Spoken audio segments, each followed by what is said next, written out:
In the 4-H program, we always strive to keep it fun, educational, and exciting. This is true in the horsemanship program as well. Today we're going to talk about the trail class, one of the more exciting events for the 4-H horse shows. The trail class is one that must be run with precision and done exactly as it should be in order to score high. Much like any other obstacle course, it must be done slowly and smoothly. Today, to help us with this program and learn more about teaching our horse and how to perform each of the obstacles, we have with us J. Wayne MacArthur. Mr. MacArthur is a professor of Western horsemanship at Utah State University, and we're glad to have him here to help us with the program. Thank you, Scott. The trail horses of today should be a slow, easy-moving horse. He should look at the obstacles and be interested in what he's doing. A horse that just travels through the obstacles with his head up, feet flying, they could get into problems in an obstacle that, say, out in the hills. So in a practical situation, we want them to be calm, and in this type of training, the obstacles are similar to those that they'd observe in the open, and so they will want to approach them slow, put their head down, move very easily across them. Now, in the videotape we have today, you will see many horses going over these obstacles. You can see some that are high-headed, moving across fast, others that move real nice and slow, with their heads down and at ease. Now, you'll want to pattern yours after these horses and try to put your horse in a position so he can win. Thank you. The 4-H rulebook lists several obstacles that can be used in a trail class. This tape will deal with only a few of those. The first obstacle is a ground tie, which is designated here by some pine poles. Other means of designating the ground tie area are available. Notice how the rider rides his horse quietly into the obstacle area, dismounts properly, and takes down both reins in preparation for walking around the horse. The horse should stand quietly without taking a step as the rider walks completely around the horse and prepares to remount. Notice how the horse stands with his head down, paying little attention to other horses or activities going on around him. Show committee members should be aware of the difficulty of this maneuver for younger riders and perhaps would not want to put it into a junior competition. Too many youth are unable to remount the horse, which slows down the trail class considerably. Riders, although not judged on the way that they remount, should remount correctly as to 4-H standards. Notice even Brett has a little bit of trouble finding the horn here as he moves around into position to get back on his horse. After remounting, the horse quietly backs out of the obstacle and is ready to go on to his next performance. We can't stress enough the importance of a quiet, concise, easygoing horse in all of the activities in the trail class. Here, as we look at log walkover, the log should be big enough to make the horse lift up his feet, and the horse should go through without ticking or moving any of the logs. The horse should keep his head down and do a good job. The bridge is a flat bridge in this situation. A rocking bridge is accessible for older youth. Notice the horse walks again with his head down enthusiastically over the bridge. As we look now at the 45-degree log course or L-shaped log course, we must realize that for the L, the rider is not allowed to walk through forward first. This being an L, you see the rider move into position and try to center his horse in preparation for backing through. If a 45-degree course is used, the younger riders should be allowed to walk through the course forward first and then back on through. Notice how the horse takes one step after another upon cue of the rider. Notice as he watches, he cues his horse around the turn. Be careful not to lean too far from one side to the other and over-cue your horse or over-correct the turn. The horse takes one step at a time as he finalizes this obstacle and quietly moves back and ready to go again. In preparation for the rope or log drag, the rope should be long enough so that the log does not hit the horse, The rider should only make one dally around the horn, and notice how the horse stands perfectly still while the dally is made. The log is pulled forward. Again, the safety of only one dally is very important. The horse is stopped, pressure taken off the rope, and the rider undallies. You may either drop the rope or hand it back to the person in charge of the log drag. In the water obstacle, ideally you would scoop up part of the arena and flood it with water. However, the plastic or visqueen is used to simulate water in most cases.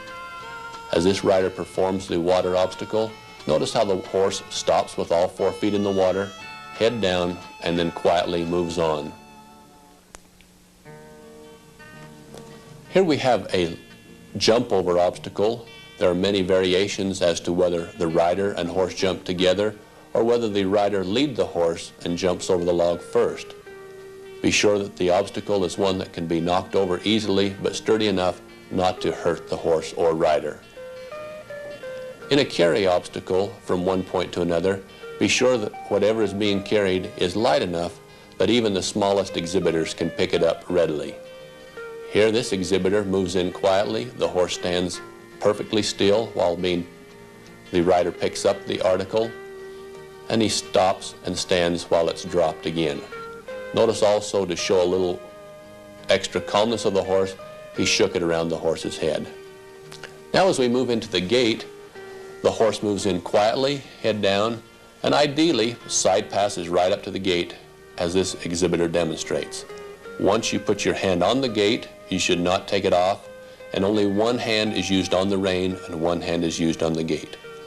Preferably you would push the gate forward, but in many cases the gate only swinging one way, you may have to pull it towards you. Here the horse side passes quietly back until it is latched. The individual on the ground is only used to hold the gate in place because there is not a latch on this particular gate. Otherwise, you would not have anyone quite so close to the obstacle. Here we're going to demonstrate an obstacle that maybe is not as safe as some people may think. Notice the rider, as he reaches for the slicker, completely loses control of his horse, dropping the reins around the horn. Split reins could easily fall to the ground at this point. Here as he shakes the slicker, the horse stands well, but he has no control over a horse if he would jump or shy sideways. As he moves in to disrobe the slicker, the horse moves in quietly, stands quietly, but again, very dangerous inasmuch as he does not have control of his horse. If the slicker must be used in your obstacle course, be sure the rider puts the obstacle on one sleeve at a time. Let's look now at an example class for you to judge. We'll have 4 horses. You may turn off the sound and judge along with the judge if you like. Number 1 approaches the first carry obstacle, but seems to be having some trouble.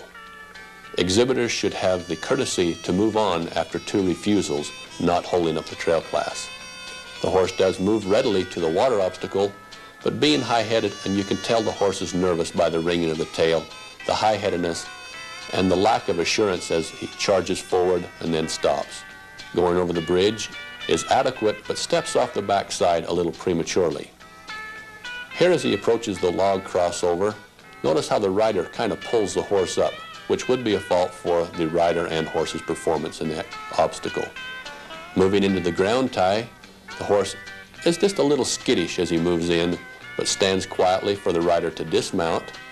The rider drops the reins as he should, but notice how many times he has to reach back and correct the horse. Be sure that your horse stands and that once you leave the reins, you do not go back to correct your horse's performance. Walk around a little more briskly than number 1 does. Pick up your reins and remount, and make sure that your horse stands quietly as you do. Here number 1 gets back in the saddle, but the horse gets just a little fidgety, again wringing the tail as he backs out and moves on to the next obstacle. In this class, we've changed the log back-through course to a 45-degree angle, and the riders are allowed to ride through forward first. You can tell the horse is still a little bit nervous, but does go through forward adequately. Notice right there the rider has to two-hand the horse and would be faulted for doing this. gets a little excited as the horse tries to turn, disrupting one side of the obstacle, and then with the front leg disrupts the other side, having trouble ringing the tail again, lacking the quietness and the performance we'd like to see in a trail horse. Number 2 approaches now the carry obstacle, having one refusal, then moves in and does pick it up the second try. But notice how far she had to lean out of the saddle. You want your horse to side pass up and stand quietly while you pick up the obstacle and while you set it down. Her horse really never stopped to set the obstacle down. In the water, a little bit of shine there, not quite getting stopped with all 4 feet inside. As we move on to the bridge, the horse steps up readily on the bridge, but also tends to step off the backside, as did the number 1 performance. As she goes to the logs, the horse's head is down, quietly moving through the log course and into the ground tie. The horse does stand quietly for her to dismount. She takes down the reins as she should and starts walking around the horse. Don't stop and look back, or don't watch your horse through the performance. Just walk right around. Here the horse was lucky enough to step on his own reins and stop himself as he tried to maneuver forward. Here's a common problem that a lot of our young horses get into, trying to put the reins up and having too much tension on them as they do, causing them to back away from themselves. Having trouble pulling the horse forward, but when approaching with a looser rein, the horse stands readily and she's able to remount and carry on with the performance. Adjusting the reins, here rider number 2 uses 2 hands to back her horse out of the ground tie obstacle. The horse does quietly maneuver on. Many times we'll be asked to trot or lope between obstacles if the obstacles are not set up too close together. As she moves into the 45-degree back through course, again she 2 hands her horse, but the horse does tuck his head and back readily and does a pretty nice job till he steps out right at the very end there with a front foot, making a fairly smooth performance with a little trouble with a couple obstacles. Here number 3 moves into position. Notice the exactness and precision with which number 3 performs this first obstacle. The horse side passes in, walks on to the drop-off point, again side passes over, and stops still while the obstacle is dropped. Then side passes slightly as he moves on to the next obstacle, being the water obstacle. Here we're going to have to fault the rider a little bit for stopping the horse without putting all 4 feet in. The horse does an exceptional job on the bridge with head down, expression with his ears, and moves quietly on over the bridge. Here we give advantage to the rider for approaching the walkover course readily, getting up out of the saddle and easily moving his horse up over the logs and into the ground tie obstacle. As we look at him, he dismounts properly, the romal is dropped off the left side, and the reins are dropped, and he carries on by walking around his horse. Notice number 3 doesn't look at his horse. The horse stands readily, and as he approaches once again, the horse is not moved. Moving now, putting the reins over the horse's head, the horse stands quietly, and the precision and exactness in both rider and horse is extremely important and helps add up those extra points for number 3.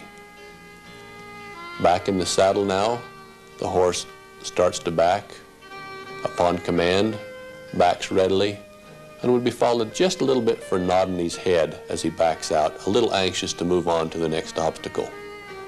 Notice the expression in the horse's ears and his motion as he drops his head, looks at each obstacle as he comes upon it, giving credit to the rider for giving every advantage to the horse that he needs. Be sure to clear those front legs out of the obstacle on the 45-degree back through course and back 1 step at a time quietly through the course. Although not a time course, you don't want to take too much time and back through easily, quietly, and smoothly. Again, following the horse for bobbing his head just a little bit, a little anxious to move on. Now moving to our fourth contestant, a horse who approaches very quietly, attentively, and does stop, faulting the rider for having to reach out just a little too far there to pick up the obstacle. We do see a good stop to drop off the obstacle, and the horse really doing a good job as far as calmness, quietness, and attentiveness. He stops in the water obstacle and moves on to the bridge readily. Here the rider could have pushed the horse a little bit more and perhaps saved this stepping off prematurely in the bridge carry. Notice how the horse maybe even hurt himself as he stepped off and got his foot caught. The horse does walk over the logs adequately, moving easily into the ground tie. The rider dismounts and prepares to maneuver around the ground tie obstacle area. The horse does take a couple of back steps at this point, playing with the reins, fidgeting with the bit just a little bit. The horse does stand still, but he is drooping his head, not as attentive as the number 3 horse. As this rider begins to put his reins up, again gets a little more tension on him than he should have, causing the horse to want to back out of the obstacle a little too soon. The horse readily leads forward in preparation for a second attempt. This would be a fault for the horse. Here he backs up again, the rider goes ahead and goes on with it, which is a smart move on the part of the rider. As he backs out, after getting situated with the reins and the saddle once again, the horse quiets down and maneuvers as he should. To fault this horse for being just a little slow between obstacles would be minor, however, should be mentioned in a set of reasons. The horse walks easily through the 45-degree course, stops in good position, and takes one step at a time on the command of the rider. Doing an ideal job here. Here the rider almost overcues the horse as he looks out to one side, but gets back in position, stops the horse from stepping out, gets back in the center of the alley, and backs out easily. The horse a little high-headed, but real quiet and real smooth in that performance.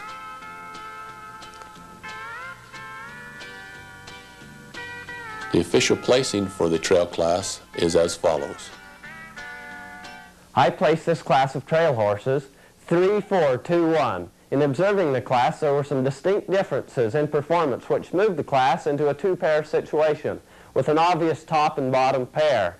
In the top pair, I preferred to place 3 over 4 because he exhibited more overall smoothness throughout his entire performance. In addition, he was smoother and more exact in the first carrying obstacle, carrying the sack from one point to the other, showing more exactness in his maneuvers.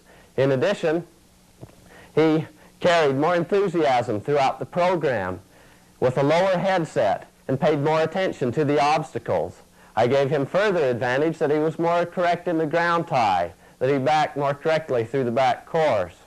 I recognize, however, that 4 placed all 4 feet, stopped with all 4 feet in the water, which 3 did not, but the overall precision and exactness of 3 required a higher placing today. I must also credit 3's rider with undoubtedly helping the performance of his horse. Moving to my middle pair, I placed 4 the brown over 2 the gray because he exhibited a smoother overall performance. In addition, he was smoother through the first obstacle course and had a higher or lower headset and paid more attention to the obstacles. Though I must fault him that he stepped off the bridge and that he backed out of the ground tie prematurely. Though, however, I recognize that 2 must be faulted for the ground tie obstacle and the first carry obstacle. In addition, he had a higher headset and exhibited less smoothness throughout the entire performance. For this reason, I gave 4 the advantage of placing over 2. Moving to my bottom pair, the closest pair of the day, I placed 2 the gray over 1 the black. Although 2 was less exact in his performance, he did complete all obstacles, one refusing the first obstacle and with imperfections throughout the other obstacles. For this reason, 2 must be placed higher in this class. In addition, he had a lower headset and watched each obstacle with more enthusiasm as he performed over them. I recognized, however, that 2 had more trouble with the ground type, backing out prematurely. However, 1 had substantial difficulty with the first obstacle. He walked forward on the ground tie, and he had difficulty backing through the log course. Therefore, because of his complete refusal on the first obstacle, and because of lack of correctness on the other obstacle, I placed 1 at the bottom of the class, thus meriting no higher placing in the class today. Thank you. In summary of this section, we have seen many variations in the performance of the trail class, ones that we hope will help you in better preparing your horse for the trail class obstacles.